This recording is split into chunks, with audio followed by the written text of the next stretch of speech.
ফিলিস্তিনের মতো বিদ্যমান বাস্তবতা কেবল আরব কিংবা মুসলমানদের জন্যই উদ্বেগজনক নয়, বরং তা সমগ্র মানব জাতির জন্যই উদ্বেগের বিষয়।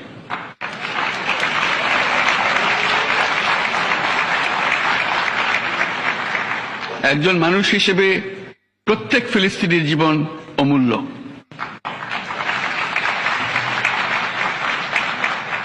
ফিলিস্তিনের জনগণের বিরুদ্ধে যে মানবতা বিরোধী অপরাধ হচ্ছে তার জন্য সংশ্লিষ্ট সকলকে দায়বদ্ধ করতে হবে।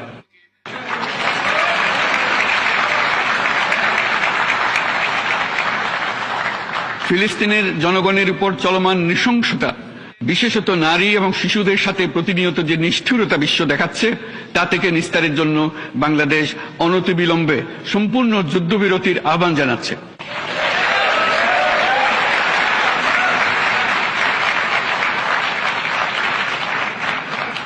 দ্বিরাষ্ট্রভিত্তিক সমাধানেই মধ্যপ্রাচ্যে টেকসই শান্তি আনতে পারবে।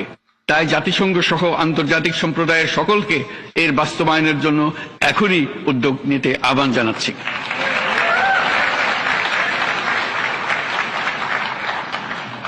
গত 2.5 বছর ধরে ইউক্রেনে চলমান যুদ্ধে বহু মানুষ প্রাণ হারিয়েছে। এই যুদ্ধের প্রভাব সর্বব্যাপী, এমনকি বাংলাদেশের অর্থনীতিতেও এর নেতিবাচক প্রভাব আমরা অনুভব করছি। আমরা তাই উভয় পক্ষকে সংলাপে বসে বিরোধ নিরসনের মাধ্যমে যুদ্ধের অবসান ঘটানোর আহ্বান জানাচ্ছি।